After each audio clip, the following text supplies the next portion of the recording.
गुरुमङ्गलं मङ्गलं वीतरागश्रुत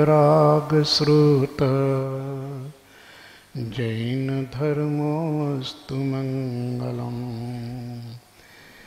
मङ्गलं भगवान् वीरो मङ्गलं गौतमप्रभु मङ्गलं स्थूलिभद्राद्या जैनधर्मोऽस्तु मङ्गलं महादेव्या कुक्षिरत्नं शब्दजितर्वात्मजं राजचन्द्रमहं वन्दे तत्त्वलोचनदायकं प्रभुतत्त्वलोचनदायकम्।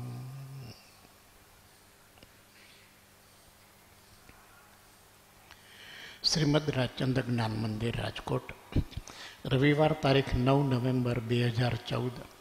શ્રીમદ રાજચંદ્ર વચનામૃતજી ક્રમવાર પાત્ર સ્વાધ્યાય પત્રાંક 711. રાળજ, ભાદ્રપદ 1952.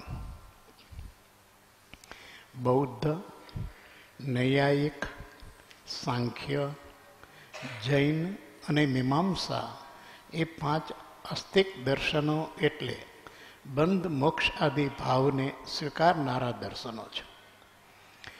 નૈયાયિકના અભિપ્રાય જેવો જ વૈશેષિકનો અભિપ્રાય છે.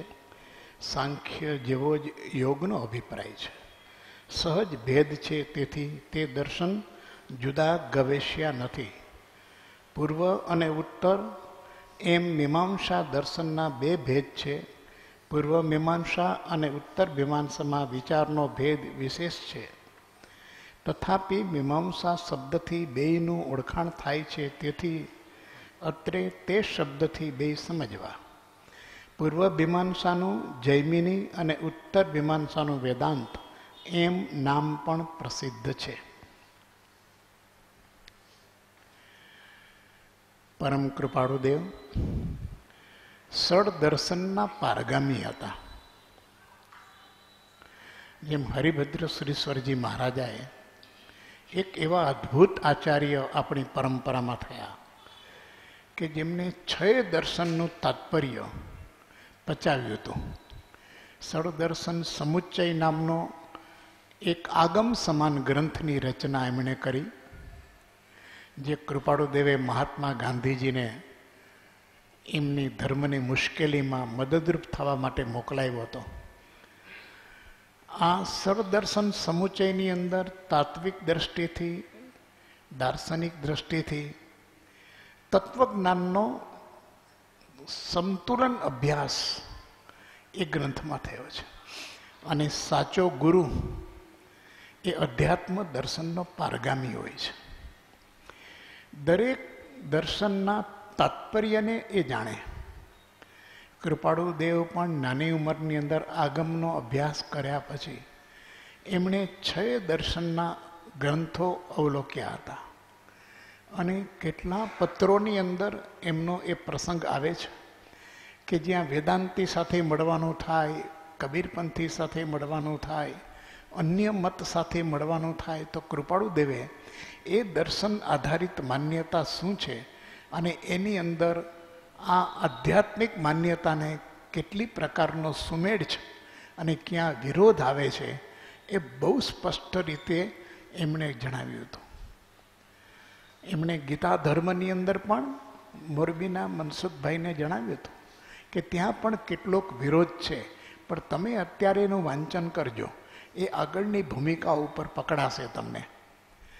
તો આટલી સૂક્ષ્મ કૃપાળુદેવની જ્ઞાનધારા પરિપૂર્ણ હતી. પૂર્વ કર્મના ઉદયને કારણે કદાચ એમને કોઈ ચારિત્રની અંદર આ પ્રકારનો સર્વસંગ પરિત્યાગ ન આવ્યો, ગ્રહસ્થીમાં રહેવું પડ્યું, વ્યવહાર પ્રપંચમાં આવવું પડ્યું, એ કર્મનો ઉદય છે. પણ જ્યાં સુધી જ્ઞાનાવરણીયની વાત છે ત્યાં સુધી એ સંપૂર્ણ છે. એટલે જ એ પુરુષે કહ્યું પોતાની ઓળખાણ માટે કે અમે પરમાત્મા સ્વરૂપ થયા છીએ. એ આ અપેક્ષાએ, જ્ઞાન અપેક્ષાએ. તો અહીંયા એમણે આ પત્રની અંદર બહુ ટૂંકાણની અંદર 6 દર્શનની એક વ્યક્તિને કેવી સમજ પાકી છે આપણને ખ્યાલ આવે એમના લખાણ ઉપરથી કે એમણે આ બધા દર્શનનો કેટલો સૂક્ષ્મ અભ્યાસ હશે. બૌદ્ધ, ન્યાયિક, સાંખ્ય, જૈન અને મીમાંસા એ 5 આસ્તિક દર્શનો એટલે બંધ મોક્ષાદી ભાવને સ્વીકારનારા દર્શનો છે. મારી તમારી સામાન્ય સમજ આસ્તિક એટલે પરમાત્માને માને છે કે નહીં, ઈશ્વરને માને એ આસ્તિક અને ઈશ્વરને ન માને એ નાસ્તિક. કૃપાળુ દેવે જુદી દ્રષ્ટિ કેટલી સરસ આપી છે કે 5 દર્શનો આસ્તિક છે અને એક ચાર્વાક દર્શન જ નાસ્તિક છે. આસ્તિક દર્શન એટલે બંધ મોક્ષ આદિ ભાવને સ્વીકારનારા દર્શનો છે. આત્મા એક જ છે, નિત્ય છે, શાશ્વત છે, સત છે, ત્રિકાળે સત છે. એના બંધ અને મોક્ષની અવસ્થાઓ ચાલ્યા જ કરે છે. આ સંસાર એટલે એનું પરિભ્રમણ, ભવભ્રમણ. એ આત્માનું આ બદલાતું સ્વરૂપ, પણ એની અંદરનું કારણ એ કે બંધ અને મોક્ષ એ જીવના થયા કરે છે. અને એ બંધ અને મોક્ષ એટલે અન્ય દ્રવ્ય એટલે પૂતગલથી આ જીવ મુક્ત થઈ શકતો નથી. એ બંધ મોક્ષના ભાવને વધતે ઓછે અંશે સ્વીકારવાના જે દર્શનો છે એ બધા આસ્તિક દર્શનો છે કે જેના કેન્દ્રમાં આત્મા છે. આત્મા છે એટલે એમણે કહ્યું છે કે બૌદ્ધ, ન્યાયિક, સાંખ્ય, જૈન અને મીમાંસા 6થું દર્શન છે ચાર્વાક. એ 5 દર્શનો આસ્તિક છે અને એમાં ન્યાયિક અને વૈશેષિકનો અભિપ્રાય સમાન છે, સાંખ્ય અને યોગનો અભિપ્રાય સમાન છે. એટલે એનો સમાવેશ જુદો નથી કર્યો. વૈશેષિક અને ન્યાયિક એક જ દર્શનમાં સમાય છે, સાંખ્ય અને યોગ એ પણ એક જ દર્શનમાં સમાય છે. એ જ રીતે એમણે કહ્યું કે ઉત્તર મીમાંસા અને પૂર્વ મીમાંસા એમાં પણ કોઈ ભેદ નથી. પણ મીમાંસા એક દર્શન કહ્યું છે, એમાં બંને દર્શનો આવે છે, પૂર્વ અને ઉત્તર. એમાં પૂર્વ મીમાંસા જે છે એ જૈમિની દર્શન છે અને ઉત્તર મીમાંસા વેદાંત નામે ઓળખાતું દર્શન છે. એ પ્રસિદ્ધ નામ છે.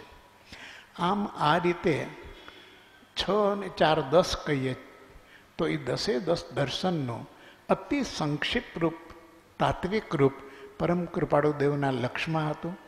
એમનું તાત્પર્યથી પણ તેઓ પરિચિત હતા. એટલે અધ્યાત્મને લગતી કોઈ પણ વિચારસરણી કહીએ, દાર્શનિક વિચારસરણી, તાત્વિક વિચારસરણી, એનાથી કૃપાળુદેવ અજ્ઞાત ન હતા. સર્વદર્શનનું તાત્પર્ય અને સર્વદર્શનનું જ્ઞાન જેમને લક્ષ્યગત હતું એવા પરમ કૃપાળુદેવને જ્ઞાનાવતાર તરીકે પણ કહ્યા છે. બૌદ્ધ અને જૈન સિવાયના બાકીના દર્શનો વેદને મુખ્ય રાખી પ્રવર્તે છે, માટે વેદાશ્રિત દર્શન છે અને વેદાર્થ પ્રકાશી પોતાનું દર્શન સ્થાપવાનો પ્રયત્ન કરે છે. બૌદ્ધ અને જૈન વેદાશ્રિત નથી, સ્વતંત્ર દર્શન છે. બીજો એક ભેદ આપણને અહીંયા બતાવ્યો કે જૈન અને બૌદ્ધ સિવાયના દર્શનો એટલે ન્યાયિક, સાંખ્ય અને મીમાંસા. ન્યાયિકમાં વૈશેષિક, સાંખ્યમાં યોગ અને મીમાંસામાં જૈમિની અને વેદાંત. આ બધાનો સમાવેશ થાય છે. આ બધા દર્શનો વેદને મુખ્ય રાખીને પ્રવર્તે છે. એના તત્વજ્ઞાનનું અધિષ્ઠાન વેદ દર્શન છે. વેદને મુખ્ય રાખીને એની જુદી જુદી પ્રરૂપણા કરવામાં આવી છે. પણ બુદ્ધ અને જૈન દર્શન એ વેદ આધારિત નથી, પણ એ તો સ્વતંત્ર દર્શન છે. એના દાર્શનિકોને પોતાની જે અનુભૂતિ થઈ છે, કોઈ એક માન્યતાના આધાર ઉપર એ થયા નથી, પરંતુ પોતાની સ્વયં અનુભૂતિના આધાર ઉપર જેનું તત્વજ્ઞાનનું નિર્માણ થયું હોય એ સ્વતંત્ર દર્શન છે. તો બુદ્ધ અને જૈન એ સ્વતંત્ર દર્શન છે. અને વ્યવહારની પરિપાટીની અંદર બુદ્ધ દર્શન અને જૈન દર્શનને નાસ્તિક કહે છે. કારણ કે બાકીના જે દર્શનો છે એની પ્રરૂપણાની અંદર ક્યાંય ને ક્યાંય એમને બંધ અને મોક્ષની વ્યવસ્થા કહેવા માટે ઈશ્વરને સ્થાપિત કરવો પડ્યો છે. ત્યારે જૈન અને બૌદ્ધ દર્શનની અંદર ક્યાંય કોઈ સર્વનિયંતા સર્વનિયામક એવો સર્વે સર્વામ એવા ઈશ્વરની કોઈ પરિકલ્પના બૌદ્ધ દર્શનમાં કે જૈન દર્શનમાં નથી. આત્મા જ કેન્દ્રમાં છે. એની બંધ મોક્ષની વ્યવસ્થા આત્મા ઉપર જ આધારિત છે, કોઈ અન્ય તત્વ ઉપર નથી. કોઈ અન્ય જીવ એવો છે શક્તિશાળી કે જે આ બધું કરે છે એવી માન્યતા જૈન અને બૌદ્ધ દર્શનમાં નથી. સ્વતંત્ર દર્શન છે. એમાં આત્માની સ્વતંત્રતા પૂરેપૂરી છે. આત્મા એક દ્રવ્ય છે, ચેતન દ્રવ્ય છે, જીવ દ્રવ્ય છે અને સ્વતંત્ર દ્રવ્ય છે. સ્વતંત્ર દ્રવ્ય એટલે કોઈથી ઉત્પન્ન થયું નથી, કોઈ સંયોગોથી ઉત્પન્ન થયું નથી અને એનો નાશ કોઈ કાળની અંદર પણ સંભવિત નથી. એનું અસ્તિત્વ પોતાને કારણે છે, સહજ છે, સ્વયંભૂ છે. આ જ્યાં સુધી આત્માની પરિકલ્પના બેસે નહીં ત્યાં સુધી બંધ મોક્ષની વ્યવસ્થાની પૂર્ણતા આપણને પકડાતી નથી. અને જ્યાં જ્યાં આવી કચાશ આવી જાય ત્યાં કંઈ ને કંઈ જીવ આલંબનની અંદર ચાલે અને એ આલંબન એનું આ ખોટી શ્રદ્ધા હોવાને કારણે ક્યારેય છૂટે નહીં. જો શ્રદ્ધા સાચી હોય તો આલંબન છૂટી જાય. સમ્યક દર્શન એટલા માટે કહ્યું છે કે આત્માનું સ્વરૂપ એની યથાર્થ શ્રદ્ધા હોવી જોઈએ. માની લીધેલી નહીં, માન્યતાથી નહીં, કલ્પનાની નહીં. એ તો ગમે ત્યારે છૂટી જાય, ગમે ત્યારે બદલાઈ જાય. પરંતુ જેણે પોતે આ પ્રકારની સમ્યક આત્માની સ્વતંત્રતા, સ્વતંત્ર અસ્તિત્વનો સ્વીકાર કર્યો છે, એને પછી અવલંબન લે તો પણ એ અનાવલંબનમાં જ જાય. એમાં કાંઈ એમાં અવલંબન ટકી ન રહે, કારણ કે મૂળ શ્રદ્ધા સાથે એ જોડાયેલો છે. થોડી ગહન વાત છે, અભ્યાસની વાત છે. જેટલો જેટલો સાધનાનો અભ્યાસ થાય એમ આત્મદ્રવ્યની પૂર્ણતા, આત્મદ્રવ્યની સ્વતંત્રતા, આત્મદ્રવ્યની સ્વાયત્તા, સાર્વભૌમપણું એ આપણને સમજાય. ત્યારે જ જૈન દર્શન એમ કે આત્મા એ જ પરમાત્મા છે, સર્વ જીવ છે સિદ્ધસમ. આ એક જબરજસ્ત દાર્શનિક સત્ય છે. જગતની અંદર એ દાર્શનિક સત્યની સમાન એ બીજું નથી. ત્યાં એક જુદી કલ્પના આવે છે કે પરમ તત્વથી બધા નીચા, એના દાસ, એના સેવક. પણ સિદ્ધ સમાન, સિદ્ધ જીવ જેવો જીવ સિદ્ધનો, જેવી અવસ્થા સિદ્ધની એવો જ આ જીવ. ભલે કર્મથી બંધાયેલો છે પણ અસ્તિત્વની અપેક્ષાએ તો સમાન છે. જ્યારે આત્મિક દ્રશ્યનો વિચાર કરીએ ત્યારે આટલી સ્પષ્ટતા જેને વર્તતી હોય નિશંકપણે, એ જ સમ્યક દર્શનના માર્ગમાં આગળ વધી શકે. તત્વથી શ્રદ્ધા કેળવાવી જોઈએ અને તત્વદ્રષ્ટિ ન આવે તો ગમે ત્યારે એ ચલિત થઈ જાય. અને એટલા માટે કૃપાળુદેવે સદગુરુના લક્ષણમાં પણ મૂક્યું છે કે એને પણ પરમશ્રુત જ્ઞાન હોવું જોઈએ, જેવું તેવું નહીં, માત્ર એકાંગી નહીં, એક દ્રષ્ટિકોણવાળું નહીં. એ તો એની વાચાળતા છે, બોલી શકે, એમાં શું હતું. વાચાળતા અને વિદ્વતા બેનો ફરક છે. તો એ દ્રષ્ટિએ ગુરુ અમારા પરમશ્રુત હોવા જોઈએ, એટલે છયે દર્શનના તાત્પર્યથી પરિચિત, જાણનાર. એટલે અહીંયા બહુ સરસ એક દ્રષ્ટિકોણ આપ્યો કે બુદ્ધ દર્શન અને જૈન દર્શન એ સ્વતંત્ર દર્શન છે. આ ભેદ જ્યારે ખ્યાલ આવે ત્યારે આ બધી આધ્યાત્મિક વિચારસરણીઓની અંદર જૈન ધર્મની વિશેષતા શું છે. દર્શન જેવું હોય એવી ધર્મની બાંધણી હોય, એવા ધર્મના આચાર હોય, એવો જ ધર્મનો વ્યવહાર સ્થાપિત થયો હોય. એ આપણે જોઈએ કે જો આને આમ કેમ ને અહીંયા આમ કેમ, ત્યારે મૂળભૂત વાતમાં જવું પડે કે આત્મા વિશેની કલ્પના અને ઈશ્વર વિશેની કલ્પના આમાં શું છે આ સંપ્રદાયમાં. તો એના આધાર ઉપર જ એની બધું ધર્મનું બંધારણ હશે કેમ કે દર્શન જેનું ખોટું બંધારણ હશે, દર્શનમાં ક્યાંય ને ક્યાંય પ્રકારની ક્ષતિ હશે, તો એના ધર્મના વિધિ વિધાન અધિષ્ઠાન અનુષ્ઠાન આ બધામાં ક્યાંક ને ક્યાંક ઉણપ આપણને દેખાય. આ ધર્મનું મૂલ્યાંકન કરવાની રીત છે અને આ રીત એટલો બધો સાયન્ટિફિક છે. એટલે વિરચન ગાંધીએ અમેરિકાની શિકાગોની પરિષદની અંદર આ 4 માપદંડ આપ્યા હતા કે કોઈ પણ ધર્મની શ્રેષ્ઠતાનો વિચાર કરવો હોય તો એ ધર્મ જીવની બાબતમાં એની કલ્પના શું છે, માન્યતા શું છે, જીવ પછી ઈશ્વર બાબતમાં એ શું માને છે, ત્રીજું જગત બાબતમાં એની શું માન્યતા છે, અને ચોથું આ ત્રણેય વચ્ચેનો સમન્વય અથવા સંધિ બાબતમાં એ દર્શનમાં શું પ્રરૂપણા છે. આ 4નો અભ્યાસ કરવામાં આવે, તુલનાત્મક કરવામાં આવે તો એને કયો ધર્મ શ્રેષ્ઠ છે આત્માની દ્રષ્ટિએ એ વસ્તુનું એને ભાન થઈ શકે છે.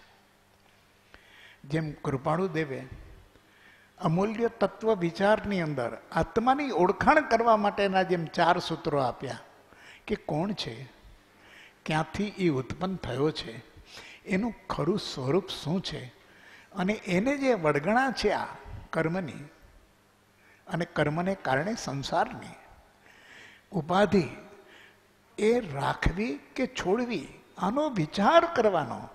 એક જો આનો વિચાર બરોબર શાંત ભાવે એટલે કોઈ પણ પ્રકારની વળગણા રાખ્યા સિવાય બધા જ સંસારના અનુબંધોથી પહેલાં છૂટી જવું, એ બધી માન્યતાઓથી પહેલાં રહિત થવું અને પછી વિવેકપૂર્વક એટલે આત્માને જાગૃત કરવો.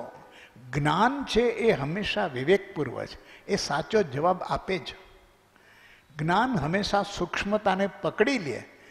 એણે જેણે કર્યા હોય એને સર્વ આત્મિક જ્ઞાનના સિદ્ધાંત તત્વ અનુભવ્યા, એને સમજાઈ જશે આત્મિક જ્ઞાન, આત્માનું ખરું સ્વરૂપ, આત્માની ખરી ઓળખાણ, સાચું સ્વરૂપ એને પકડાઈ જશે. જીવ ભમે છે એનું કારણ એ છે કે એ હજી આત્માની ઓળખની સાધના નથી કરતો. એ જેટલો બહારના વ્યવહારની ખટપટમાં પડ્યો છે એટલો આત્મતત્વ બાબતની અંદર ઊંડો નથી ઉતરતો. આનું આમ કે નહીં, આનું આમ થાય કે નહીં, હવે એને એ લપ છે, પણ હજુ પોતાના સ્વરૂપ વિશેની અભ્રાંત દર્શન, જેને કહીએ નિર્ભ્રાંત દર્શન, પોતાના આત્મા વિશેનું જે પ્રકારે જ્ઞાનીઓએ કહ્યું છે એવું સ્પષ્ટ નિશંક પોતે નથી થયો. એ નિર્ભ્રાંત દર્શન થાય તો નિશંક થાય, પણ બેયની ખામી છે. નથી ભ્રાંતિ ટળતી, નથી શંકા જતી. અને બહારની બાબતની અંદર એટલે સાધનોની બાબતની એની કડાકૂટમાં, એની ખટપટમાં એનો ઉપયોગ બહુ વયો ગયો છે. એટલે સાધનાથી ડાયવર્ઝન થયું છે, ડેવિએશન થયું છે અને ડિઝાસ્ટ્રસ પૂરું થયું છે. ડેવિએશન હોય તો માણસ પાછો આવી જાય, રસ્તા ઉપર આવે ડાયવર્ઝન તો જાતો હોય પણ થોડોક વખત વિચાર કરે કે મૂળ રસ્તો ક્યાં ગયો, એમાં આવી જાય. પણ ડિઝાસ્ટરની અંદર તો પછી ખબર જ ન પડે, એ તો ગયો સર્વનાશ. તો એ પ્રકારનો જૈન એ સ્વતંત્ર દર્શન છે. આ તીર્થંકરોએ, જૈનના ગીતાર્થ ગણધરોએ, મુનિ ભગવંતોએ, આચાર્યોએ આ માર્ગની અંદર આત્માની યથાસ્થિત ઓળખાણ એટલે કૃપાળુદેવે એક પત્રમાં ઉલ્લેખ કર્યો છે. કેમ કે આસ્તિકતાનો આધાર શું? તો કે જે બંધ મોક્ષ આદિ ભાવને સ્વીકારનારા જે દર્શન હોય તે આસ્તિક દર્શન, અને એને ન સ્વીકારે એવું નાસ્તિક દર્શન. તો નાસ્તિક દર્શન તો એક ચાર્વાકનું છે, બાકીના બધા દર્શનો આસ્તિક છે.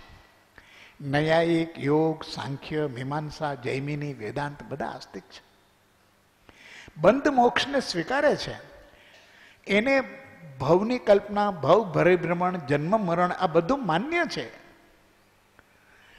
ત્યારે કૃપાળુદેવ લખ્યું છે કે બંધ મોક્ષની યથાર્થ વ્યવસ્થા કહેવાને જો કોઈ યોગ્ય હોય તો તે શ્રી તીર્થંકર છે. આ જ વ્યવસ્થા બંધ મોક્ષની જ, પણ આત્માને બંધ શેનાથી થાય છે અને બંધ કેવી રીતે ટળે છે એનું બિલકુલ વૈજ્ઞાનિક અને સત્ય સચોટ નિરૂપણ અને એની છણાવટ જો કોઈએ કરી હોય તો એ આ જૈનના મનીષીઓએ કરી છે. એટલે એવું કહેનારા જો કોઈ હોય તો તે તીર્થંકર છે. અને એ તીર્થંકરનો અંતર આશય આ ક્ષેત્રે આ કાળે જો કોઈને વિશે વર્તતો હોય તો તે અમે છીએ. માટે અમે તીર્થંકરના અનુયાયી છીએ, સાચા અનુયાયી છે. આ એક વાક્યની અંદર તો પ્રભુનું ઓળખાણ મળે છે કે કયા પ્રભુના આશરે આપણે બેઠા છે. આપણી કેટલી જેને કહીએ સમસ્યાઓ હલ થઈ ગઈ. આ એક નિર્ણય ઉપર આવતા માટે તો કેટલા યુગો જન્મ મરણ કરવા પડે, કેટલી જુદી જુદી સાધના કરવી પડે, કેટલા કેટલા જુદા જુદા પ્રકારના અનુષ્ઠાન કરવા પડે, તો આ તત્વ પકડાય નહીં. પણ આ એક પુરુષ પકડાય તો આ બધું આવી ગયું ને. શ્રીમદ રાજચંદ્ર એક પુરુષની સત્યતાની પ્રતીતિ થાય તો આ વાત સુધી આપણે પહોંચી ગયા કે બંધ મોક્ષની વ્યવસ્થાનો યથાર્થ આશય, અંતર આશય આ કાળે અને આ ક્ષેત્રે જો કોઈના વિશે હોય તો તે અમે છીએ. તો આવો પુરુષ શોધવો છે, આસ્તિક અને યથાર્થ બંધ મોક્ષની વ્યવસ્થાને જે યથાર્થ જાણે, જે વસ્તુને યથાર્થ જાણે એ જ ઉપાય આપી શકે. જે જાણતો ન હોય એ ઉપાય શું આપે? જે કલ્પના જુદી જુદી કરતો હોય, તર્ક જુદા જુદા કરતો હોય, એની પાસેની વાતની અંદર કોઈ ઉકેલ ન મળે.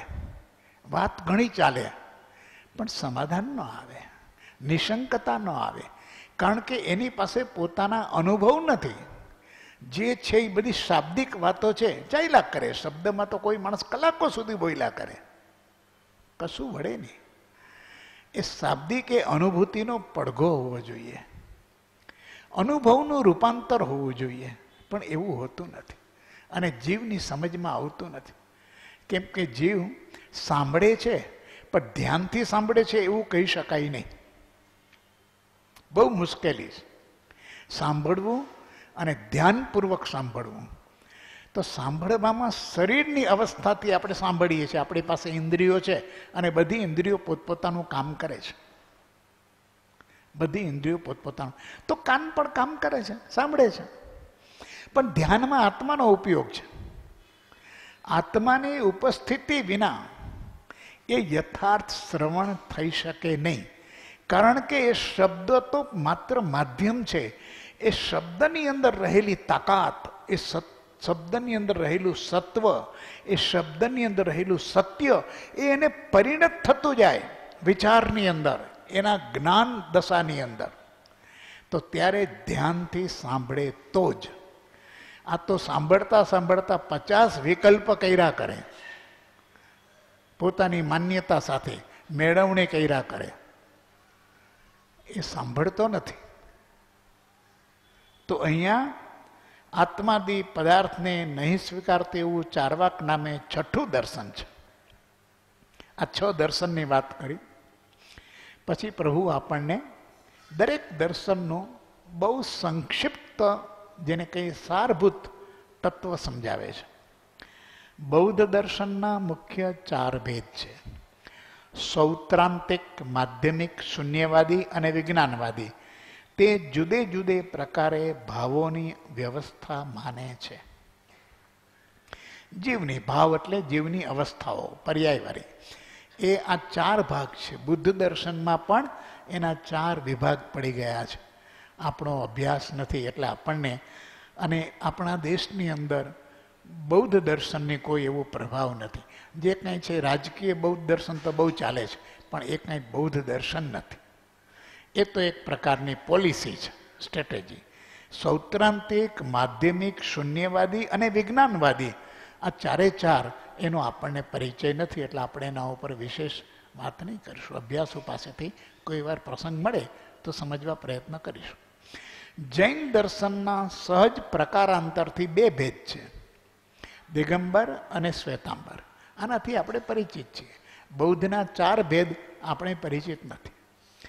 જૈન દર્શનના સહજ પ્રકારાંતરથી, જો એમાં કોઈ મોટી બીજું વૈચારિક તાત્વિક ભેદ નથી, એક સહજ ભેદ છે.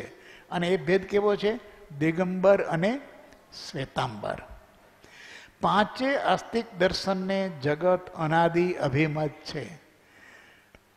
પણ એક બાબતમાં તો પાંચેય દર્શનો એટલે આસ્તિક દર્શનો એકમત છે. શું? કે જગત અનાદિ છે.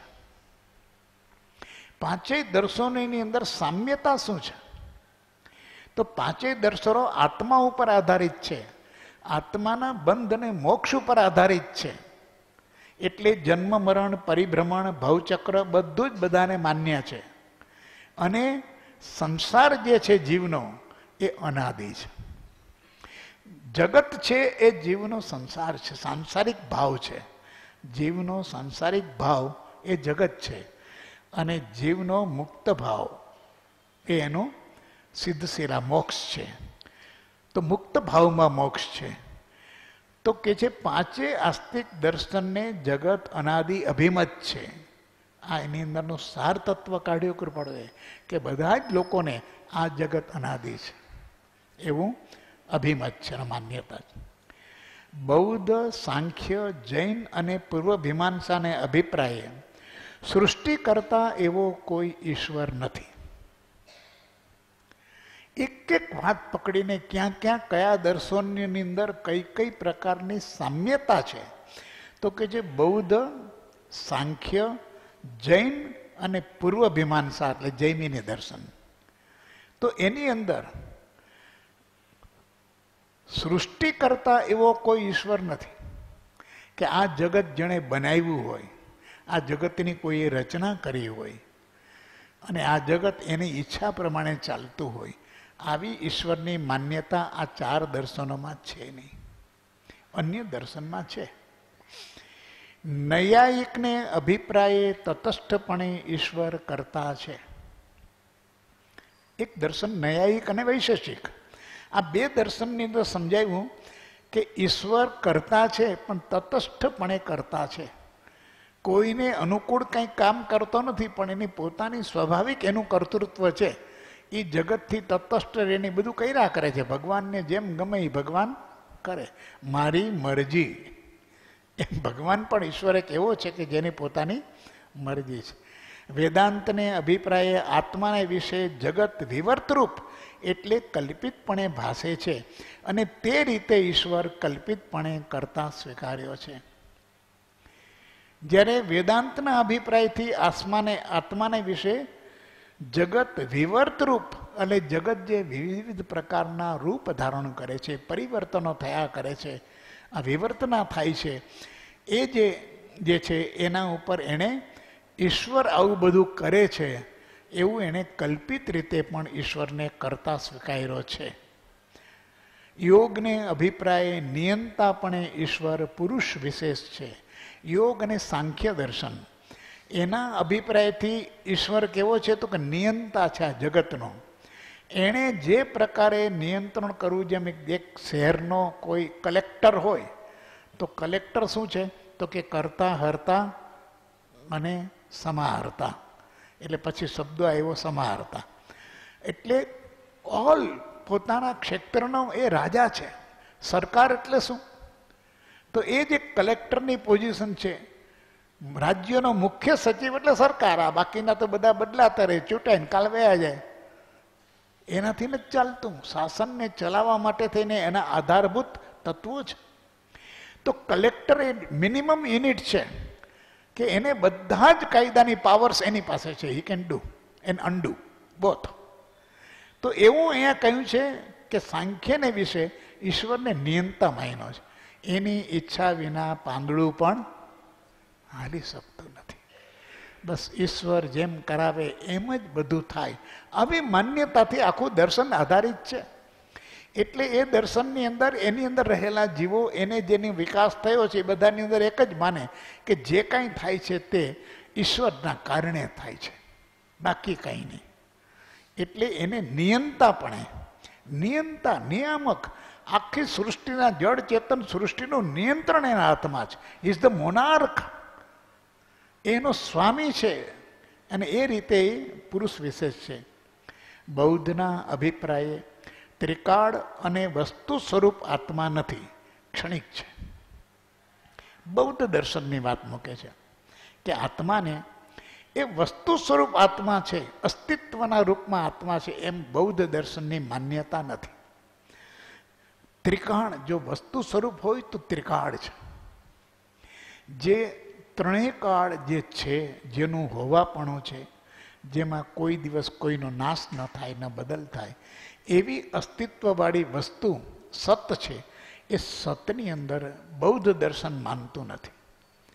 ત્રિકાળ અને વસ્તુરૂપ નહીં, પણ એ આત્માને ક્ષણિક માને છે. એ કોઈ એક એવી ચેતનાની અવસ્થા છે કે ક્ષણિક ઉત્પન્ન થાય છે જીવની અંદર, ક્ષણે ક્ષણે ઉત્પન્ન થાય અને ક્ષણે ક્ષણે એનો નાશ થાય. શૂન્યવાદી બૌદ્ધને અભિપ્રાય વિજ્ઞાન માત્ર છે, અને વિજ્ઞાનવાદી બૌદ્ધને અભિપ્રાય દુઃખાદી તત્વ છે. તેમાં વિજ્ઞાન સ્કંદ ક્ષણિકપણે આત્મા છે. આ પણ બૌદ્ધ દર્શનની સૂક્ષ્મતાનો પરમ કૃપાળુ દેવને કેટલો અભ્યાસ છે અથવા કેટલાથી એ પરિચિત હતા એ આપણને ખ્યાલ આવે. આપણે એના ઉપર પ્રકાશ પાડી શકીએ એમ નથી. નૈયાયિકને અભિપ્રાય સર્વવ્યાપક એવા અસંખ્ય જીવ છે. ઈશ્વર પણ સર્વવ્યાપક છે. આત્માદિને મનના સાનિધ્યથી જ્ઞાન ઉપજે છે. આ નૈયાયિક દર્શન શું છે? તો કે સર્વવ્યાપક એવા જીવ, આ જીવો છે એ બધા સર્વવ્યાપક. સચરાચર સૃષ્ટિની અંદર એક જીવ બધી જ જગ્યાએ ફેલાયેલો છે. આ એક માન્યતા છે સર્વવ્યાપક. અને જૈનની અંદર દેહવ્યાપક. ચેતના છે એ દેહવ્યાપક છે, અને આ દર્શનમાં માને છે કે તે સર્વવ્યાપક છે. ઈશ્વર પણ સર્વવ્યાપક છે, ભગવાન પણ બધી જગ્યાએ છે. આત્માદિને મનના સાનિધ્યથી જ્ઞાન ઉપજે છે, અને આત્માને જે કંઈ જ્ઞાન થાય છે એને મનનું સંજ્ઞીપણું મળે ત્યારે જ્ઞાન થાય છે. ત્યારે જૈન દર્શન તો માને છે કે આત્માનો જ્ઞાન એ ગુણ છે, જ્ઞાન એનો સ્વભાવ છે, એના અસ્તિત્વનો મોટો આધાર પ્રગટ અનુભવરૂપ જો કોઈ હોય તો તેનું જ્ઞાન છે. સાંખ્યને અભિપ્રાયે સર્વવ્યાપક એવા અસંખ્ય આત્મા છે. તે નિત્ય અપરિણામી અને ચિહ્ન માત્ર સ્વરૂપ છે. સાંખ્ય દર્શન એટલે યોગની સાથે, નૈયાયિક વિશેષકની સાથે તો કે સર્વવ્યાપક એવા આત્મા છે. તો અહીંયા પણ આત્માની વ્યાખ્યા તો આવી સર્વવ્યાપક. જ્યાં જુઓ ત્યાં આત્મા છે, જ્યાં જુઓ ત્યાં બ્રહ્મ છે. એમ બધી જ જગ્યાએ સચરાચર જળમાં, ચેતનમાં બધે આત્મા છે. એટલે ઘણીવાર એમની ભક્તિમાં પણ એ જ પ્રકારે આવે કે આપણે કહીએ, પણ હવે કવિતાઓ છે, બધું બહુ શું એની અંદર સૂક્ષ્મ વિવેચન કરવું. પણ એમ કે વૃંદાવન બોલે, કૃષ્ણમ શરણમ મમ, બંસરી બોલે, પાળ બોલે, લીમડા બોલે, પર્વત બોલે, બધું બધાની અંદર પણ શરૂ થઈ જાય. ડુમરું બોલે, બધાની અંદર સજીવારોપણ વસ્તુ આવે કે આ સૃષ્ટિની અંદર જળ અને ચેતન રહેલી જે કોઈ પદાર્થ છે, પરમાણુઓ છે, અણુ પરમાણુની અંદર ઈશ્વર છે. એ સર્વવ્યાપક છે. તો એવા સર્વવ્યાપક એવા અસંખ્ય આત્મા છે, એ બધામાં છે. જૈન દર્શન કહે છે કે બધામાં એ સંભવિત નથી, પોતે પોતામાં જ છે, સ્વતંત્ર છે, એ કોઈ ઉપર પરાધીન નથી. બધામાં છે તો બધાનો આત્મા આપણામાં છે. આ પાછું એનો વિરોધ આવે કે એક આત્મા બધામાં છે એમ માનવા જતા બધાનો આત્મા મારામાં છે. તો બધાના સુખ દુઃખ, બધાના કર્મ, ઘણી ઘણી તાત્વિક ચર્ચાઓને અવકાશ છે, પણ અત્યારે આપણે એ વસ્તુ નહીં લઈએ. તે નિત્ય છે અને અપરિણામી છે, અને ચિહ્ન માત્ર સ્વરૂપ છે. માત્ર ચેતના છે એટલું જ, પણ એને કોઈ પરિણામ નથી. એટલે જેને કુટસ્થ શબ્દ કહે છે. કુટસ્થ એટલે પહાડના જેવો, કે એમાં કંઈ બીજો ફેરફાર થાય નહીં. આપણે કહીએ કે પથ્થર ઉપર પાણી, એ પાણી રેડવામાં આવે તો એ પથ્થરને કોઈ બીજું સ્પર્શતા, એની આર્દ્રતા, એની ભીનાશ એને સ્પર્શે નહીં. અપરિણામી છે. જૈન દર્શનની અંદર માન્યતા છે કે આત્મા પરિણામી છે. એ જળની સાથે એ એવું પરિણમન એનું અચેતન એટલે જળ જેવું પણ એનું પરિણામ જળ સદૃશ થાય, અને ચેતન પરિણામી પણ છે. તો આત્મા પરિણામી છે. કોઈ પણ પ્રકારના ભાવો થાય છે. કશાય ભાવ શું છે, વિભાવ શું છે, એ પરિણામી ભાવ છે. એ કોઈના પરના સંગે પરના જેવો થાય. જેવા સંગમાં છે એવું રૂપ ધારણ કરે, કારણ કે પરિણામી છે. અને ચિન્હ માત્ર સ્વરૂપ જૈનને અભિપ્રાય. અને હવે છેલ્લે જૈન દર્શનની વાત મૂકે છે. આપણે આ સમજીએ. જૈનને અભિપ્રાય અનંત દ્રવ્ય આત્મા છે. કોઈ એક આત્મા નથી, કોઈ એક પરમાત્મા નથી. પણ આત્મા પણ કેટલા? 6 દ્રવ્યમાં ચેતન દ્રવ્ય, જીવ દ્રવ્ય. પણ એ જીવ દ્રવ્ય એકમ રૂપે કેટલા? તો કે અનંત. જૈનને અભિપ્રાયે અનંત દ્રવ્ય આત્મા છે, પ્રત્યેક જુદા છે. આ સ્પષ્ટતામાં આપણે જેટલા જઈશું એટલું પોતાનું ઓળખાણ થશે. શું સ્વરૂપ છે મારું ખરું? કે હું ચેતન છું અને પ્રત્યેકથી જુદો છું. કોઈ હું જો સર્વવ્યાપક હોઉં તો હું એનામાં છું ને એ મારામાં છે, આવી ગરબડ સંભવે નહીં. પ્રત્યેક જુદા છે. જ્ઞાન દર્શન આદિ ચેતના સ્વરૂપ છે. પ્રત્યેક જીવની અંદર જ્ઞાન છે, દર્શન છે, ચેતના છે. એને પોતાનો ઉપયોગ છે. મારો ઉપયોગ મારામાં, તમારો ઉપયોગ તમારામાં. તમારો ઉપયોગ મને શું કામ આવે અને મારો ઉપયોગ તમને શું કામ આવે? દરેકને પોતાનું અજવાળું છે, દરેકને પોતાનો પ્રકાશ છે.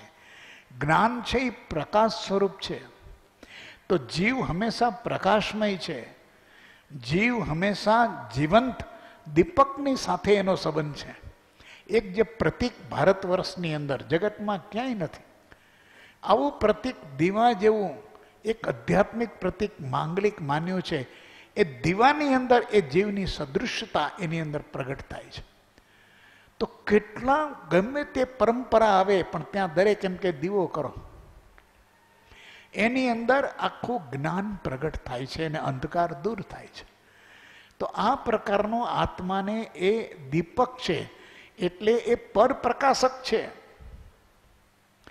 આત્માથી આત્મા જાગૃત થાય એટલે તમામ જગતની વસ્તુથી એ એનો જ્ઞાયક છે, એનો જ્ઞાતા છે. તો જગતમાં તો અનંત વસ્તુઓ છે, ભલે ને રહી એ બધાને જાણી શકે એવો તું છો. વસ્તુઓ આજે આપણને કેટલી છે એ ખબર નથી, પણ અનંત છે. તો કે ભલે અનંત રહે. જેમ જેમ જ્ઞાનનો વિકાસ થાય તેમ તેમ એ જાણી શકાય. જગતની કોઈ ચીજ એવી નથી કે જે આ આત્મા જાણી ન શકે. આ બહુ મહત્વની સમજ છે. એ સમજ કેળવવી પડે કે પ્રત્યેક જુદા છે એટલું જ નહીં, જ્ઞાન દર્શન આદિ ચેતના સ્વરૂપ છે. તો મારું ખરું સ્વરૂપ શું છે? ચેતના સ્વરૂપ છે. કેવળ જ્ઞાન મારું સ્વરૂપ છે. કેવળ દર્શન મારું ખરું સ્વરૂપ છે. અત્યારે જે છે એ આવરિત સ્વરૂપ છે. મર્યાદિત જ્ઞાન છે, અપૂર્ણ જ્ઞાન છે, ઊંધું જ્ઞાનનો પ્રયોગ ચાલે છે, દર્શન અધૂરું છે, ક્ષતિપૂર્ણ છે. તો એ મારું ખરું સ્વરૂપ નથી. સંજોગોની સાથે જીવ એકરૂપ થયો છે, સંગને પોતાનો માને છે, દેહાધ્યાસ છે એને. તો એનું ખરું સ્વરૂપ નથી. એ દેહમાં હુંપણાની બુદ્ધિ છે, પોતાપણાની બુદ્ધિ છે. એ અહમભાવ એનું ખરું સ્વરૂપ નથી. અને દેહના સંબંધને કારણે જે પદાર્થો પોતે સંપર્કમાં આવ્યો છે એની સાથે એને મારાપણું છે. એક તો શરીરમાં પોતાપણું છે, અને શરીર સંબંધિત પુત્ર સંતાન કુટુંબ પરિવાર સંગ્રહ પરિગ્રહ માલ મિલકત આ બધાની અંદર એને મારાપણું છે. તો હુંપણું પણ ખોટું છે અને મારાપણું પણ ખોટું છે. કેમ કે શરીર તે તું નથી. જો શરીર હું નથી એ વાત બરોબર શ્રદ્ધામાં આવે તો શરીરના કારણે થયેલા સંબંધો એ તું શેનો? એ તારા શેના? તો આખી અહમ અને મમત્વ એ માત્ર જીવની સ્વપ્ન દશા છે. કૃપાળુ દેવે 6 પદના પત્રની અંદર ટંકોત્કીર્ણ વચન આપ્યું છે કે અનાદિ સ્વપ્ન દશાને લીધે ઉત્પન્ન થયેલો એવો જીવનો અહમ ભાવ અને મમત્વ ભાવ તે નિવૃત્ત થવાને અર્થે જ્ઞાની પુરુષોએ આ 6 પદની દેશના પ્રકાશી છે. જૈન ધર્મમાં આત્માનું ખરું સ્વરૂપ એ સમજવા માટે આત્માના 6 પદ અને 6 સ્થાનક બરોબર વિચારપૂર્વક પરિણતિપૂર્વક સમજવા જોઈએ. એ વાંચવા માટે નથી, સમજણ માટે છે. એ કંઠસ્થ કરવા માટે નથી, પરિણત કરવા માટે છે. એ જીવની અંદર એ શ્રદ્ધા પરિણત થાય તો પોતાનું સાચું સ્વરૂપ પકડાતું જાય. આજે મારી જાગૃત દશા છે એ પણ સ્વપ્ન દશા છે. આ વાત બેસે. મને કેટલા સ્વપ્ન આવે છે, આજે એટલું આવ્યું, ગઈકાલે એવું આવ્યું. એ બધા સપના જેમ જૂઠ છે એમ તું રોજ બરોજ જીવી રહ્યો છો ને, ગઈકાલે ને આજે, એ જૂઠ છે, એ સ્વપ્નો છે. અને જ્ઞાનીની ઓળખાણ આપવામાં કૃપાળુદેવ કે છે, સકળ જગત તે એઠવત અથવા સ્વપ્ન સમાન. તું જીવે છે એ પણ સ્વપ્ન જ છે. જીવની 3 અવસ્થા છે. એક અવસ્થા છે જાગૃત અવસ્થા, બીજી અવસ્થા છે સ્વપ્ન અવસ્થા, અને ત્રીજી છે સુષુપ્તિ, અને ચોથી છે ઉજાગર, તુર્યા. તો સ્વપ્નમાં અને જાગૃતિમાં બેયમાં સરખું જ ચાલે છે, પણ જાગૃતિની અંદર 5 ઇન્દ્રિયોથી આ જગતના વિષય સાથે જોડાયેલો છે. સ્વપ્નની અંદર મનથી જોડાયેલો છે. એવી જ બધી ક્રિયા બને છે. પોતે રાજા બને છે, પોતે દુશ્મન બને છે, પોતે યુદ્ધ કરે છે, પોતાનું આ હતું, પોતાનું આ માલિકી હતી. જાગૃતમાં જે જે સંભવ છે એ સ્વપ્નમાં સંભવ છે, પણ મનથી. ઇમ્પ્રેશન્સ જે બધી ભૂગી થઈ છે, સ્મૃતિ, એ મનની અંદર બધા વિકલ્પો છે, એ ત્યારે ત્યાં ક્રિયા કરે છે, પણ શરીર શાંત છે. સપનું આવે છે ત્યારે શરીરની બાહ્ય ઇન્દ્રિયો શાંત છે, પણ અભ્યંતર એટલે એનું સ્વરૂપ, મનનું સ્વરૂપ એ જાગૃત છે, એટલે સપનું આવે છે.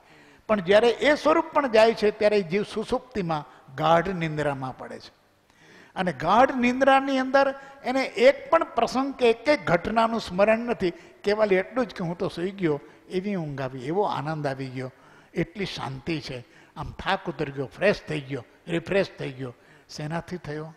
કે એક પણ પ્રકારનો વ્યવસાય કે વ્યવહાર પ્રપંચ હતો નહીં. શરીર તદ્દન શાંત હતું. ત્યારે જાગતો તો કોણ? મન પણ નહોતું ત્યારે જાગતો તો કોણ? કેમ કે કીધું કોણે કે મને મજા આવી? એ જાગતો હોય ને, ઓલા બધા ગયા. તો એ આપણને જીવના લક્ષણમાં કહ્યું છે, સુખાભાસની અંદર, કે મને આટલો સુખનો અનુભવ થયો. એ કરનાર એ આત્મા કહે છે કે ઓહો, ત્યારે મને જે શાંતિ હતી, આવી શાંતિ જાગૃત અને સ્વપ્ન અવસ્થા બંને જ્યારે સમાપ્ત થાય જ્ઞાનથી, ત્યારે જીવને પોતાના સ્વરૂપ પર. આ પ્રયોગ છે બધા સાધનાના. આ વાસ્તવિક જો સમજ આવી હોય તો આ રીતે કૃપાળુદેવના વચનોથી જીવ આત્મ સાક્ષાત્કાર સુધી જાય છે, સંકિત થાય, અને એ સંકિત શુદ્ધ સંકિત થાય. શુદ્ધ સંકેત એટલા માટે કે સંકેતથી પણ આગળની છે. જ્યાં સુધી સાંપ્રદાયિક સંકેત છે ત્યાં સુધી એ શુદ્ધ નથી. પક્ષ છે ત્યાં સુધી શુદ્ધ નથી. મારું છે ને મેં માયનું છે ને મારા ગુરુએ કીધું છે, એ સંકેત શુદ્ધ નથી. પણ એને ડંકાની ચોટ ઉપર આત્મા છે અને આત્માનું સ્વરૂપ છે. એવું જેને પ્રાપ્ત થાય, જે દર્શનમાં હોય, જે લિંગમાં હોય, જે વેશમાં હોય, જે જાતિમાં હોય, એ શુદ્ધ જ છે, એ આત્મા છે. આવી જેને પ્રતીતિ વર્તે છે, આ શુદ્ધ સ્વરૂપ. કૃપાળુદેવ આ શુદ્ધ સંકેતના ધણી છે. 1947માં સંકેત શુદ્ધ પ્રકાશ યુરે એટલી નિર્મળતા થઈ છે કે સંપ્રદાયથી ઉપર ઉઠી જાય છે વ્યક્તિ. એકે દર્શન, બધા દર્શનથી પર છે. આ કૃપાળુદેવનો બોધ બધા દર્શનથી પર છે. અદ્ભુત છે. અને એ વાત મૂકી છે એટલે કે છે એ જ્ઞાન દર્શન આદિ ચેતના સ્વરૂપ છે. જે આપણને કહ્યું છે કે શું સ્વરૂપ છે મારું ખરું, આ એની ઓળખાણ આપી છે કે તારું ખરું સ્વરૂપ જ્ઞાન દર્શન ચેતના રૂપ. પછી લખે છે નિત્ય, તું નિત્ય છો. આત્માને નિત્ય માન્યો છે જૈન દર્શનની અંદર, એટલે ઉત્પન્ન થયો નથી. નિત્ય એને જ કહેવાય, કોઈ સંયોગોથી નહીં જેની ઉત્પત્તિ થાય, નાશન તેનો કોઈમાં તેથી નિત્ય જણાય. આત્મસિદ્ધિમાં એનું સમીકરણ સૂત્ર આપ્યું છે કે કોઈ સંયોગોથી ઉત્પન્ન નથી થયો. પરમાત્માને વિચાર થયો કે હું એકલો છું તો થોડા માણા ઊભા કરું, નહીં. કોઈ મા બાપના કારણે થઈને આ આત્મા ઉત્પન્ન થયો છે, નહીં. સમાગમ સંભોગ એની ઉત્પત્તિનું કારણ નથી. એ જડ ક્રિયા છે. અને જેની સંયોગોથી ઉત્પત્તિ ન હોય એનો નાશ પણ ક્યારેય કોઈ કાળે સંભવિત બને નહીં. એટલે સહજ છે, સ્વયંભૂ છે.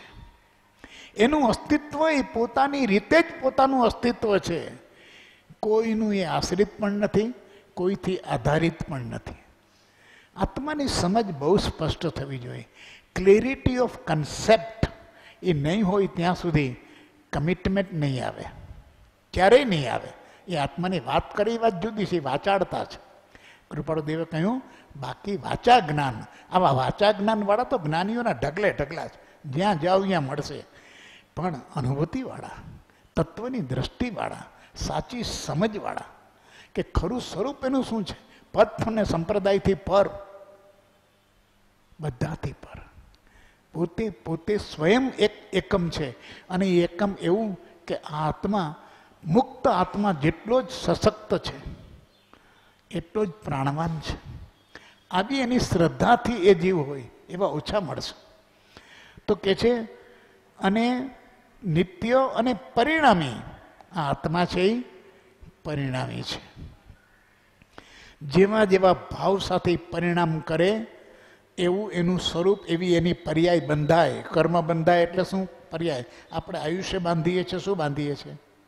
ગતિનો બંધ પડે છે, શું બાંધે છે? તો ગતિની પર્યાય બંધાય છે. આપણા ભાવની અંદર વિભાવ પરિણામમાં જેટલું જેટલું છે એટલું આયુષ્ય બંધાય છે, નામ પ્રકૃતિ બંધાય છે, વેદનીય પ્રકૃતિ બંધાય છે. આ બધું બંધાય છે, આ પરિણામ થાય છે. અને શુદ્ધ ચિંતન ચાલે છે ત્યારે શું થાય છે? તો કે શુદ્ધ આત્મા થતો જાય છે, એ શાશ્વત થતો જાય છે. આત્મા હળુકર્મી થાય છે. અરે ચર્માવર્તમાં આવે છે, અપુનર્બંધકની અવસ્થા પ્રાપ્ત કરે છે. હવે એ તીવ્ર ભાવે પાપ પણ કરતો નથી. આ પરિણામી છે. અને પાપ કરતો તો ત્યારે 7મી નરકના દળિયા બાંધતો હતો. આ પરિણામ છે. ભાવનું પરિણામ થાય. આત્માનું સ્વરૂપ એ ભાવ સ્વરૂપ છે. જ્ઞાન દર્શન ચેતના એ ભાવ કરે છે, એમાં કોઈ કરનાર બીજો નથી. તો અહીંયા કહે છે કે એ જ રીતે એ પરિણામી છે.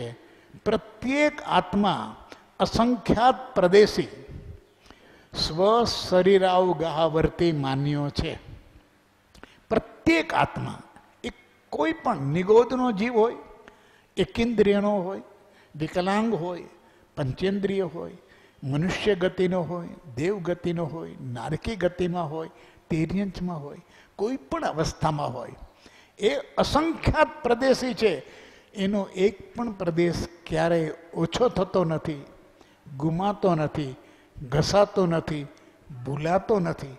આત્માનું સ્વરૂપ જે છે, જ્યારથી એનું અસ્તિત્વ છે ત્યારથી એ જેટલા પ્રદેશ એના આત્માના છે એટલા જ પ્રદેશી આત્મા જ્યારે સિદ્ધ થાય ત્યારે જ છે. અનંતના પરિભ્રમણની અંદર એક પણ ઓછા પ્રદેશ થયા, એ હવે 90% પરમાત્મા થયો, 10% ઘસાઈ ગયો. તો આવું આત્માની બાબતમાં બની શકે નહીં. અરે ખૂબી તો જુઓ, સમતા રમતા ઉર્ધતા જ્ઞાયકતા સુખભાસ વેદકતા ચૈતન્યતા એ સબ જીવ વિલાસ. આ વાંચીએ, વિચારીએ, આનંદના ઉભરા છલકે આપણા. સમતા, અરે મારા પ્રદેશથી એક પણ પ્રદેશ ઓછો થયો નથી. આ પ્રદેશ સમ રહે છે. આ મારું અસ્તિત્વ છે ત્યારથી માંડી અને સિદ્ધપદની સિદ્ધ શિલાએ જઈશ ત્યાં સુધી આ પ્રદેશની અંદર કંઈ વધઘટ થવાની નથી. આ કેવું, કેટલી બધી અદ્ભુત વાત મૂકી છે કે અસંખ્યાત પ્રદેશી સ્વ શરીરાવગાહ વર્તી છે. અને આત્મા ક્યાં છે? સ્વ શરીર શબ્દ મૂક્યો છે. જુઓ, એટલું બધું કૃપાળુ દેવનું ભાષાનું ઉપરનું વિવેક જુઓ. સ્વ શરીર વગાઈ એટલે પોતાના જ શરીરમાં છે, અવગાહીને રહ્યો છે, કોઈ બીજાના શરીરમાં નહીં. અને આ તો બધે આત્મા છે, બધે આત્મા, બધે ફેલાય, બધે નથી ફેલાયેલો. કોકના શરીરમાં તું ક્યાં ઘૂસી જાશ?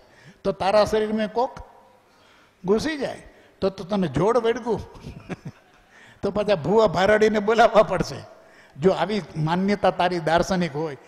નહીં, પોતાના જ શરીરમાં. અને પોતાનું શરીર છે પોતાના કર્મનું જ પરિણામ છે. શરીર એ નામ પ્રકૃતિનો ઉદય છે, ગતિ નામ કર્મનો ઉદય છે. એ કર્મ પોતાના છે. મને તિર્યંચનો દેહ છે કે નારકીનો દેહ છે કે દેવનો દેહ છે, પણ એ સ્વ ગતિ પરિણામ પોતાનું છે. અને મારો આત્મા એમાં જ છે. આત્માના અસંખ્ય પ્રદેશો એ નિગોદના જીવમાં પણ સમાઈને રહે. અને આપણે અનંતકાય કીધા, એ અનંતકાયની અંદર એક શરીરની અંદર પણ કેટલા આત્માઓ અસંખ્ય જીવો હોય, પણ એ અસંખ્ય જીવોના પ્રદેશ તો અસંખ્ય જ હોય. કે ઓછા થઈ જાય પછી કંદમૂળમાં પ્રવેશ કરે, અને કંદમૂળમાંથી નીકળે ત્યારે પાછા પ્રદેશ લેવા ક્યાં જાય? કે ડિપોઝિટ કરાય નહીં, કોઈ બેંક નથી કે મારા પ્રદેશ અત્યારે આટલા રાખ. ગમે તેવો દેહ ધારણ કરે, એક શરીરમાં અસંખ્ય જીવો રહે એવું કંદમૂળનું સ્વરૂપ છે. એમાં પણ આત્મા એક જીવની અપેક્ષાએ એના પ્રદેશ અસંખ્ય કે એક? અસંખ્ય. એક પણ ઓછો થાય ન થાય. અને વિરાટ શરીર ધારણ કરે તો પણ એના જેટલા પ્રદેશ છે એ ફેલાય, પ્રદેશ વધે નહીં. પહાડ જેવડું શરીર ધારણ કરે તો પ્રદેશ ક્યાંથી લાવ્યો? દુનિયામાં કેમ આત્માના પ્રદેશો વેચાતા મળે છે? અને એક એક પ્રદેશ સાથે અનંત ગુણો રહેલા છે.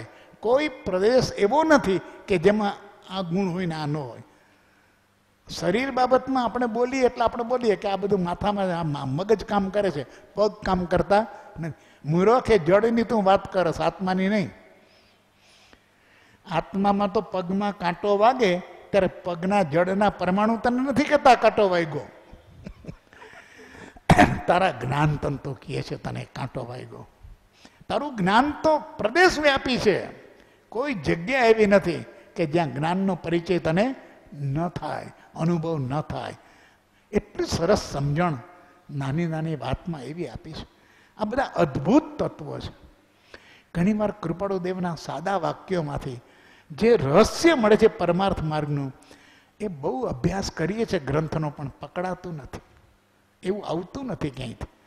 એટલે કે જે અસંખ્યાત પ્રદેશે સ્વ શરીર અવગાહ વર્તી માન્યો છે જૈન દર્શને, કે એ આત્મા ગમે તેવો હોય તો પણ પોતાના શરીરમાં જ છે.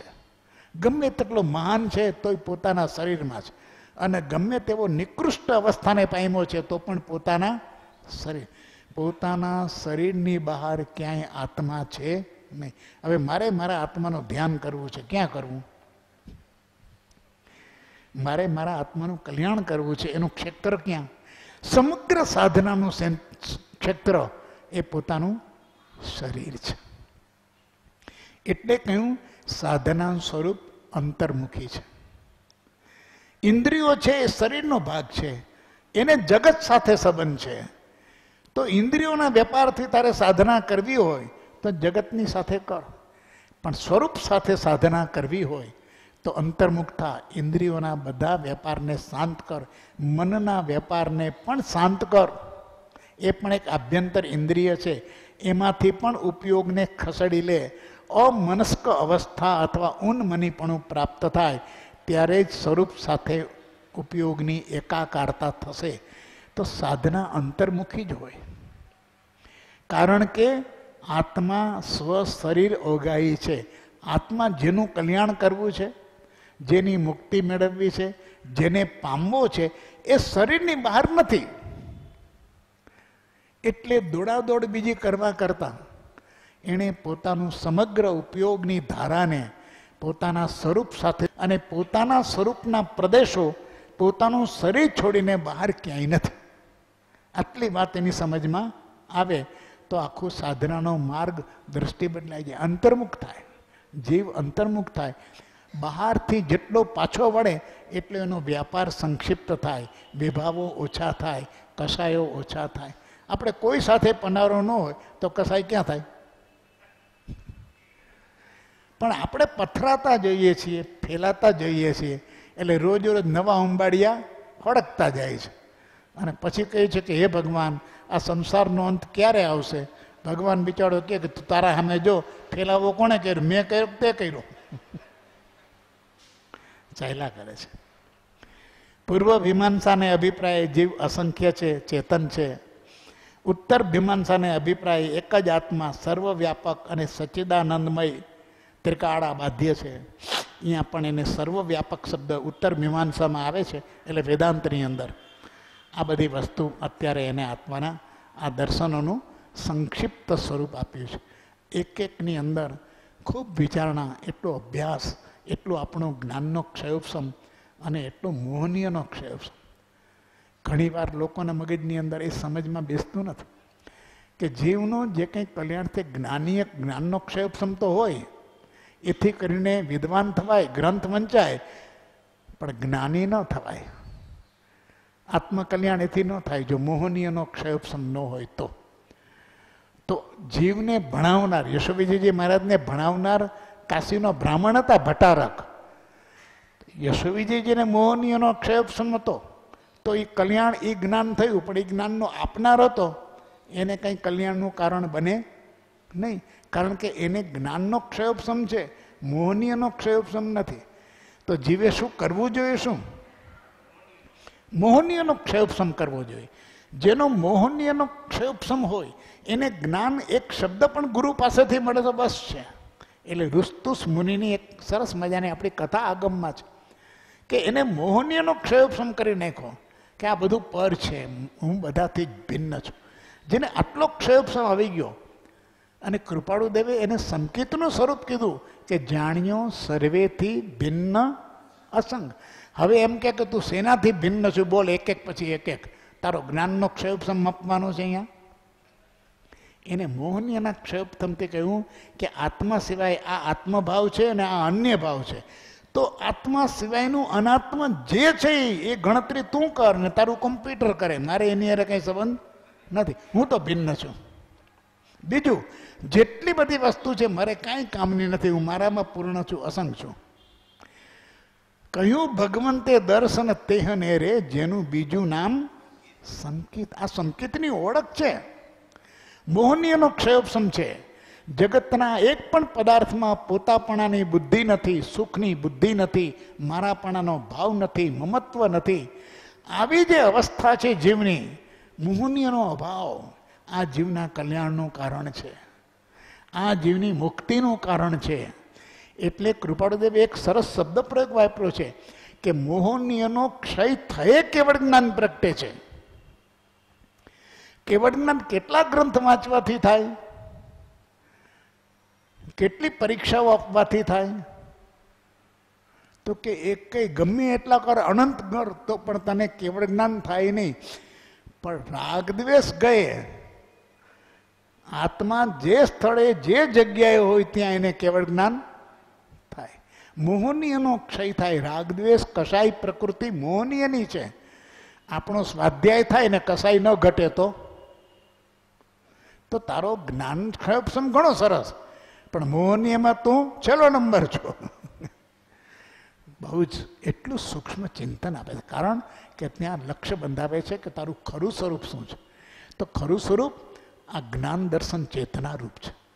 એની અંદર કેટલો ફરક પડ્યો છે. આ 6 દર્શનની અહીંયા કૃપાળુદેવે સમજ આપી છે. કદાચ આપણો જ્ઞાનનો ક્ષયોપશમ નબળો હોય, બની શકે આ બધું ન પકડાય, આપણે 6 દર્શનનું તાત્પર્ય ન પકડી શકીએ. પણ 6 દર્શનનું તાત્પર્ય પકડનારો જ મોક્ષે જાય, બીજો ન જાય? તો કે ના, મોહનીયનો ક્ષય કર્યો એ તો જાય. એટલે આપણી આખરે કરવાનું શું છે? મોહનીયનો ક્ષય. એટલે એ વિશેષ આની અંદરથી લઈશું. વિશેષ તો કેવડી ગમ્ય વસ્તુ છે આ જ્ઞાની ગમ્ય અવસરે.